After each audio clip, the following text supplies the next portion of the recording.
The Fall Before the Flight. A story about learning from failure and achieving success. It was a gray October morning in Seattle when Noah Carson stared blankly at his laptop screen. His coffee had gone cold. The cursor blinked in mockery on the business plan document he'd rewritten for the 12th time. 4 years ago, he had dropped out of business school with a big dream and even bigger confidence. Now, after 3 failed startups and a maxed-out credit card, all he had was a cluttered apartment and a bruised ego. At 29, Noah had tasted failure more than most. His first app, an on-demand laundry service, was a logistical disaster. His second, a wellness subscription box, didn't make it past 6 months. His third attempt, a marketplace for freelance musicians, crashed when his only investor pulled out. Each time he had told himself, "It's just the beginning." But now, he wasn't so sure. That morning, he received another rejection email from a potential partner he had hoped would help fund his 4th idea. It read, "Great concept, Noah, but we're not confident in your track record." That single line haunted him. It wasn't just rejection. It was a reminder of every step where he'd stumbled. Noah closed his laptop and sank into the couch. Maybe they were right. Maybe he wasn't built for this. Maybe failure was not a step, but a wall. But just as he was about to open the job portal for the 100th time, he noticed a notification on his phone. A TED Talk titled, "Failure Isn't the Opposite of Success. It's Part of It." He clicked play. The speaker, a successful entrepreneur, talked about failing 5 times before building a billion-dollar company. She didn't hide her embarrassment or her setbacks. Instead, she spoke of failure like it was a teacher, not a villain. Something clicked in Noah's chest. It wasn't the cliches or the optimism. It was the truth behind her voice. She wasn't just inspiring, she was honest. Noah sat up, heart thudding.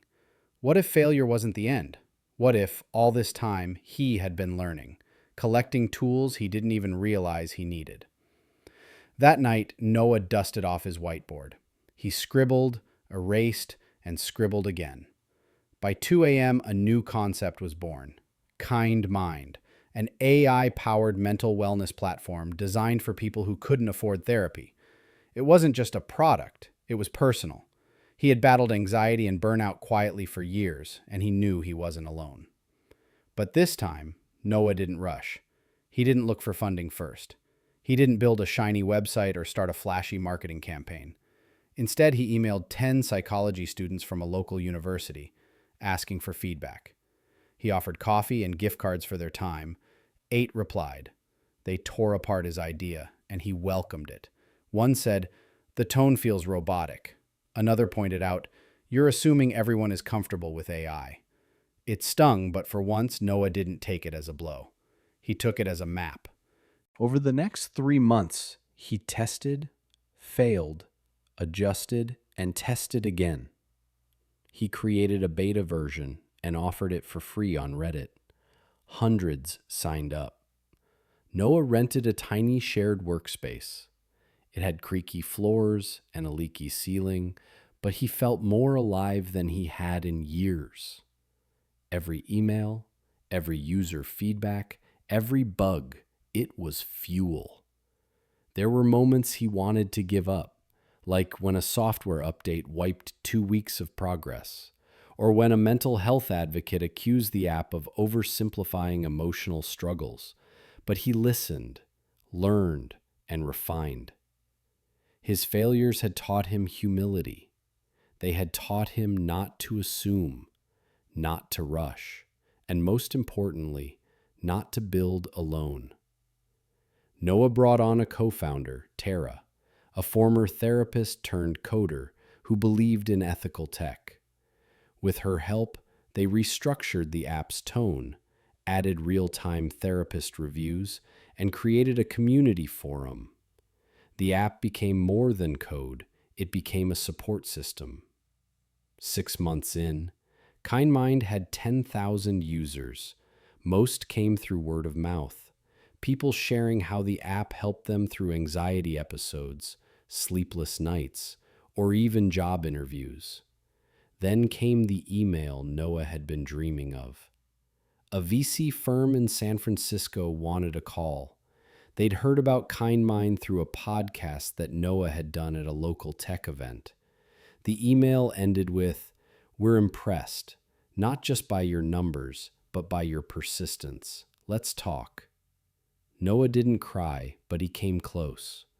Not because he was finally being seen, but because someone had acknowledged the very thing he thought made him unworthy: his failure streak. Redemption, not perfection. The call went well. The investment came through. KindMind scaled. But success didn't change Noah overnight. In fact, he insisted every team meeting begin with one question: what's one mistake we made this week, and what did we learn from it? He had realized something powerful. The difference between those who make it and those who don't isn't just talent or timing. It's the willingness to fail better each time. Today, KindMind supports over 500,000 users. It's partnered with nonprofit clinics, offers scholarships for in-person therapy, and is used in schools across 3 states. Noah is often invited to speak about resilience and entrepreneurship. He always begins the same way: thoughtful. "I failed. Not once, not twice, but again and again, and I'm still learning." But here's the thing: success isn't the opposite of failure. It's what you get because you didn't let failure stop you. Noah's story isn't just about tech or startups. Noah's journey didn't end in a sudden burst of glory. It unfolded quietly, through small decisions, honest feedback, and the courage to keep trying. His success wasn't in building a $1 million company. It was in learning that the road to anything meaningful is paved with setbacks. The lesson is simple, but not easy. Fail, learn, try again, and when you're tired, rest, but don't quit. Because sometimes the fall is just what you need to learn how to fly.